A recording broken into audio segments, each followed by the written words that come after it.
আমার প্রিয় বন্ধুরা, আজকে নবমী, কালকে মা আমাদের কাছ থেকে বিদায় নেবেন।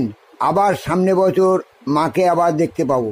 এরপর তোমাদের কাজ শুরু হবে কি না, তোমাদের চাকরি বাকরি খোঁজা, কোথায় কাজ আছে সেটা ঠিক মতো করে খোঁজা। তার জন্য তোমায় কি কি করতে হবে, তোমার সার্টিফিকেট রেডি রাখতে হবে, তোমার ক্যারেক্টার সার্টিফিকেট নিতে হবে, আরও অনেক কাজ আছে যেগুলো তোমায় করতে হবে। দেখবে তুমি ক্যারেক্টার সার্টিফিকেট নিতে যাবে যেখানে, সে যে সার্টিফিকেট দিচ্ছে সেই সালা নিজেই একটা ক্যারেক্টারলেস, তার নিজের কোনো ক্যারেক্টার বলতে কিচ্ছু নেই। শোনায় সোহাগা তাদের ক্যারেক্টার, শুনলে বাবার নাম ভুলে যাবে। তারপর দেখা গেল তুমি মাস্টার ডিগ্রি পাস করে বসে আছো, সে সালা হয়তো ওই স্কুলেই যায়নি, আর ক অক্ষর গোমাংস গবেট, সালা গান্ডু একটা হয়তো চোর বদমাইশ, সরকারে ছেড়ে ছেড়ে খাচ্ছে। এইসব লোকের কাছ দিয়ে তোমাকে সার্টিফিকেট নিতে হবে। দেখবে সেখানে তোমার নিজের ক্যারেক্টার বলতে কোনো দাম থাকবে না। তোমার ক্যারেক্টার, তোমার সার্টিফিকেট একমাত্র তোমার বাবা মা ছাড়া কেউ দিতে পারে না, তাদের কোনো অধিকারই নেই। কারণ কি জানো?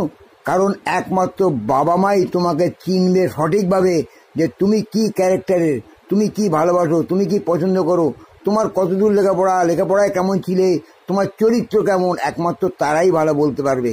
তাই বলছি, বাবা মা ছাড়া ক্যারেক্টার সার্টিফিকেট দেওয়ার অধিকার কোনো সালার নেই। কিন্তু কি করে বলো, আমাদের এই পশ্চিমবঙ্গের যা সিস্টেম, তাতে তোমাকে ওই ক্যারেক্টারলেসের কাছ থেকে ক্যারেক্টার সার্টিফিকেট নিতে হবে।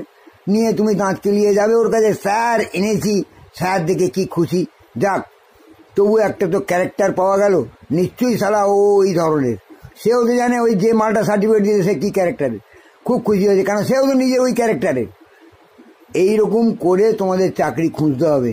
তাহলে বোঝো তোমাদের কতটা দুর্ভাগ্য, কতটা তোমাদের অসহায়তা, যে নিজের সব কিছু থাকতেও একটা ক্যারেক্টারলেসের কাছে, একটা উইদাউট এডুকেশন লোকের কাছে তোমাকে গিয়ে তার সার্টিফিকেট আনতে হচ্ছে। ওহ, আর কত নিচে নামবে সালারা, নামতে নামতে সব শেষ হয়ে গেল রে। সত্যি আমরা নিজেদের দুর্ভাগ্যকে আমরা নিজেরাই বরণ করে নিয়েছি, এছাড়া আর কি করবো বলো, এছাড়া তো উপায় নেই। যাও ভাই, তোমরা সবাই ভালো থাকো, সবাই ভালো চিন্তা করো, নিজের কোয়ালিটিটাকে বাড়াও, আর কারু কাজে কিছু দরকার হবে না। তোমার কোয়ালিটি হচ্ছে তোমার আসল পরিচয়, বুঝলে?